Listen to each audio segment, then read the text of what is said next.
ওই যে বলছিলাম পিপিলিকার পাখা ওরে মরিবার তরে, আমরা শুনেছি পড়েছি খুব পুরনো বাংলা প্রবাদ বাক্য, কিন্তু এইভাবে যে পিপিলিকার পাখা উঠতে পারে, মরার সময় ঘনিয়ে আসতে পারে, সেটা প্রতিবেশী দেশ বাংলাদেশকে না দেখলে বুঝতেই পারতাম না, জানতেও পারতাম না।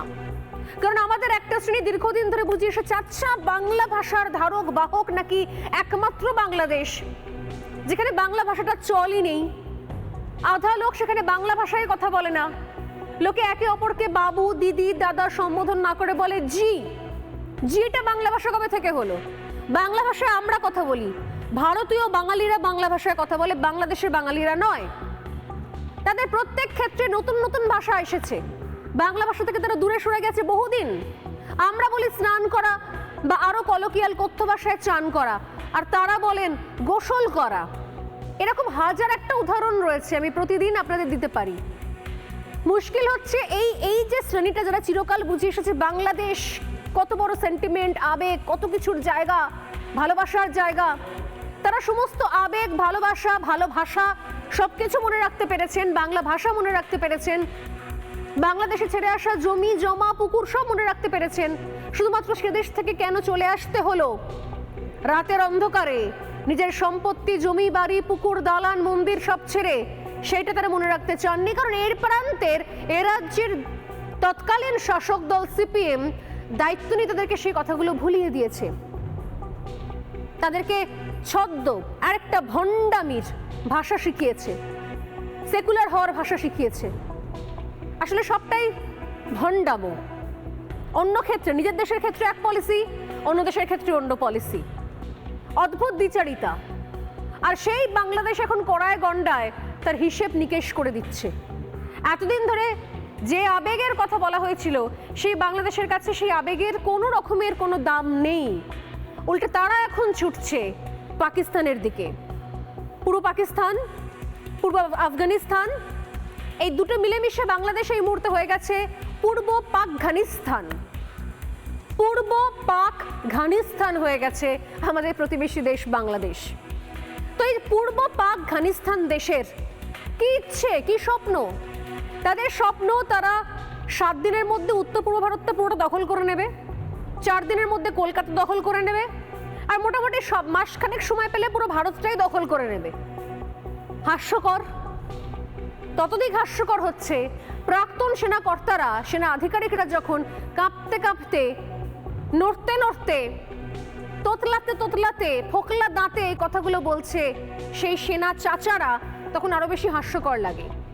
যে দেশটা নিজে খেতে পায় না, সামান্য পেঁয়াজ থেকে চাল থেকে পর্যন্ত ভারত থেকে যায়, নিজেদের দম নেই দেশে এইটুকু ফসল ফলানোর, পেঁয়াজ ফলানোর, চাল ফলানোর, ধান ফলানোর, সেখান থেকে চাল বানানোর, এইটুকু যে দেশটার এতদিন পর্যন্ত ক্ষমতায় কুলোয়নি, তারা নাকি 7 দিনে 7 সিস্টার, 4 দিনে কলকাতা, আর মাসখানেকের মধ্যে ভারতটাই দখল করে নেবে। হাস্যকর এই কথাগুলো শুনছিলাম আমরা, এবং সেই হাস্যকর কথাগুলো শুনতে শুনতে আজকে আরো একটা হাস্যকর কথা যোগ হলো। অলি আহমেদ বাংলাদেশের অবসরপ্রাপ্ত প্রাক্তন সেনা আধিকারিক। আমি জানি না যারা নিজে থেকে সত্যি সত্যি বলছে, মাথাগুলো প্রত্যেকের খারাপ হয়ে গেছে, চিকিৎসা করিয়ে কলকাতায় আসছে, চিকিৎসা করাচ্ছে, সুস্থ সবল হয়ে বাংলাদেশে ফিরে যাচ্ছে, আর ফিরে গিয়ে বলছে এই ভারতকে আমরা দেখে নেব, আমরা 4 দিনে কলকাতা দখল করব, 7 দিনে 7 সিস্টার দখল করব। কি করা উচিত এদেরকে আমার জানতে খুব ইচ্ছে করে। এবং আবার যখন ভারতে ঢুকবে চিকিৎসা করাতে, জ্বর, সর্দি, কাশি, বুকে ব্যথা, হাঁপানি, পেটের ব্যামো, মাথার ব্যথা সবকিছু নিয়ে যখন আবারও ঢুকবে ভারতে, তখন এদের সঙ্গে ঠিক কি করা উচিত? কোথাও কি সীমান্তে সীমান্তে এদের ছবিগুলো দিয়ে পোস্টার সাঁটিয়ে দেওয়া উচিত?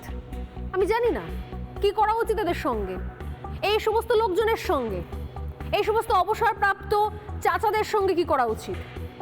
আজ অলি আহমেদ অবসরপ্রাপ্ত সেনা আধিকারিক, তিনি আরো বড় কথা বলে বসলেন। এতদিন ছিল 7 দিনে 7 সিস্টার, 4 দিনে কলকাতা, আর এবার আরো বড় বাতেলাবাজি, পরমাণু বোমা নাকি ছোড়া হবে। অনেকেই বলেন আমাদের এপার বাংলার কিছু, আমাদের ভারতের কিছু, পশ্চিমবঙ্গের কিছু, ওই যে বললাম ভণ্ড সেকুলার সেজে থাকা মুখোশের আড়ালে কিছু মানুষজন ঘাপটি মেরে বসে থাকে। যখন যখন রিপাবলিক বাংলা খবরগুলো দেখায় তখনই তারা ময়দানে নামে, না না বাংলাদেশে এসব কিছু হচ্ছেই না।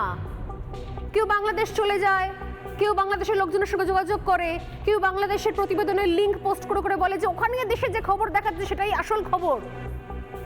এতটাই ভণ্ড এরা।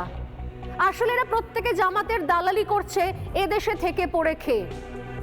তাই তাদের জন্য জবাব এবং বাংলাদেশের লোকেদের জন্য জবাব, কারণ রিপাবলিক বাংলা হাওয়ায় হাওয়ায় কিছু কথা বলে না। যেমন এই অলি আহমেদের বক্তব্য এমনি এমনি বলতেই পারতাম, কিন্তু বলছি না, বক্তব্য শোনাচ্ছি, শুনুন, আপনারাও শুনুন, কান খুলে শুনে নিন কি বক্তব্য রেখেছেন। আমি বলি ভিখিরির আস্ফালন, যারা খেতে পায় না, পড়তে পায় না, যাদের দেশে ডাক্তার বদ্যি নেই, এদেশে এসে কলকাতায় এসে চিকিৎসা নিতে হয়, তাদের এই ধরনের ফাঁপা আস্ফালনকে আমার মনে হয় ভিখিরির আস্ফালন। নানা ধরনের কন্টেন্ট দেখার জন্য লাইক করুন, শেয়ার করুন আমাদের ফেসবুক পেজ, সাবস্ক্রাইব করুন আমাদের ইউটিউব চ্যানেল। পাশাপাশি অন্যান্য ব্রেকিং নিউজের জন্য অবশ্যই চোখ রাখুন রিপাবলিক বাংলায়।